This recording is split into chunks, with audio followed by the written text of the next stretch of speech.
just want to say that, I love you.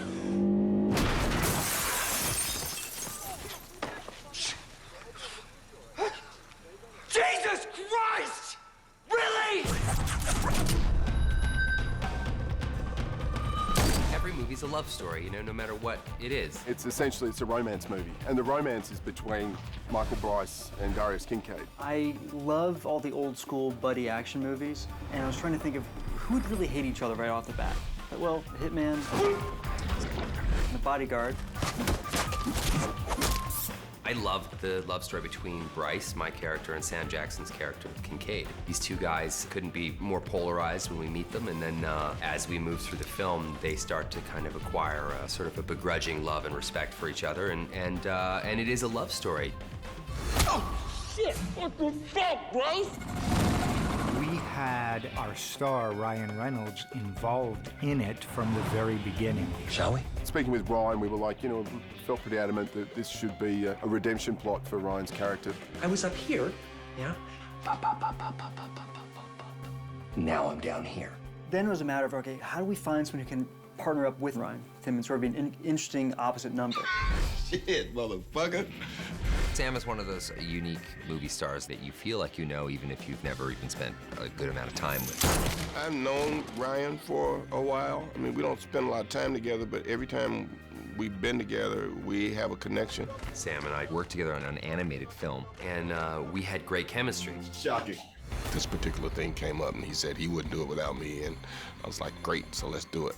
So the bromantic part of it, comes from a mutual admiration society. They have such great contrast, and their energy on screen, you can see it right off the bat. This great sort of yin and yang energy. If you're gonna be a while, I can just go in there and get a room. There's an art to low-impact, high-efficiency breaking and entering. But Art's subjective. And you're bleeding again. They're wonderfully suited to their parts, and I think it is a very special double act. He's a guy's guy in a very interesting sort of way, and I guess I'm a guy's guy in an audience sort of way, so we mix together pretty easily. Really? Oh, yeah. Is it intimidating working with the sexiest man alive? In the morning, I look in the mirror and I go, hey, I like working with me. I play a guy named Michael Bryce who suffers from extraordinary hubris. He's a self-proclaimed AAA rated executive protection agent who early in the movie loses a client. And this sort of sends him down a kind of shame spiral, and sort of his life kind of unravels. Ryan is that guy that can be a very pulled up and polished person on the outside. On the inside, there's a lot of frat boy. Ew. You can believe he's an elite bodyguard. He's got the physicality, he's got the wit, he's got the looks. He's very free. That's what really struck me about him. And he loves what he does as well. He has a lot of fun and he shares it with us. I really, really admire that about him. Do you have any idea how prepared I was? No, really? And then on the flip side of that coin, the complete opposite contrast is that you've got Samuel L. Jackson's character. When life gives you shit, you make Kool-Aid. I love Sam. I mean, I've been a fan for many, many years. He's a legend. He's a legend. Sam's very good at improvisation, and he can play ball with the best of them, and that's my background as well. So we just get out there and have a little bit of fun together. We're done. You gonna be a little bitch about it? You're on your own! You're about as useful as a condom in a convent. Eat my ass! That's what she said. Suck it! Fuck you! Suck it! Fucking pussy. Sam brings this menace to the role, which is perfectly juxtaposition to what Ryan is bringing to the role. We're more than prepared for any assault. You prepared for that assault, motherfucker?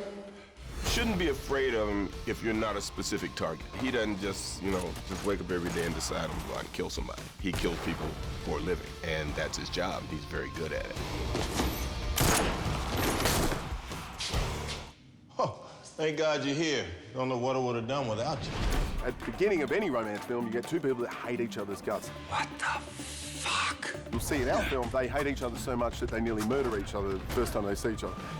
My job is to protect a man who's spent the better part of a decade trying to kill me. They're stuck together. Fuck! They've got to get from point A to point B. Everyone's trying to kill them.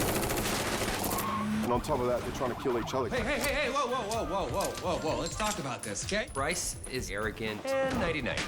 And I think Kincaid, Sam's character, sort of pushes those buttons a lot and loves to push those buttons. This building has 2 stairwells, no fire escape, and no adjacent rooftops. You know, you're not the only observant motherfucker on the planet.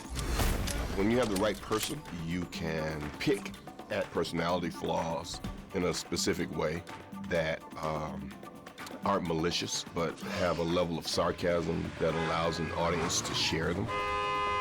Yo! You about done? Tick-tock, motherfucker! Fucking unkillable.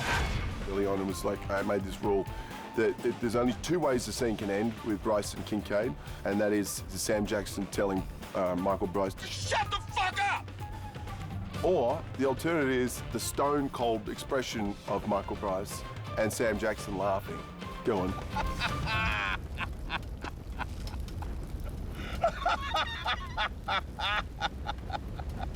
Because both of those are excruciatingly painful situations for Michael Bryce to be in. Therein lies the therapy. In a weird way, Kincaid is kind of making my character grow and grow up at the same time. And he does this in the unique way that only Sam Jackson can. He doesn't plan anything, he doesn't sort of think through anything, but he's just so good at what he does, he just wins the day anyway. Michael Bryce wants to overanalyze everything, and Kincaid lives within his heart. My character is pulling something out of Sam that he needs in his life, and that's to live in the moment a little bit more. And I think Sam's character is kind of the opposite. He's learning to actually stick with something and not just, go wherever the wind blows him. There's a whole underlying theme of relationships that flows through the film. I mean, there's great moments in the movie where Sam is just kind of going off about love. To him, love is everything. You are so in love, it is crazy. Christ! Why is everything always about love with you? Well, what else is there? To have 2 guys that essentially kill people for a living talking about romance and relationships is an interesting take on who these people are, because people tend to think that hitmen sit around and polish bullets, sharpen their knives. I'm trying to explain to him what women want from their guy and how that works, and how his approach to romance is just not practical because he has too many rules in his life and he has to learn how to let go. Life happens. Life without Amelia. Hey, still time to work that shit out. Is the film an action movie? Comedy? You're an annoying motherfucker. A road movie?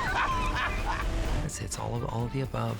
In a good way. You know, when you jumped out of the car... I didn't jump out of the... I went to the fucking windshield. We have an action comedy that is done by the 2 kings of action comedy. God damn it! I cannot think of 2 men that get that balance to the perfect point than Ryan and Sam. It's exciting and it's unpredictable. It's a love story wrapped in this incredible, crazy, zany action set piece. Motherfucker, I will bust a cap in your ass if you don't give up that wheel. Have you ever said please or... Please, motherfucker! Why are we always yelling?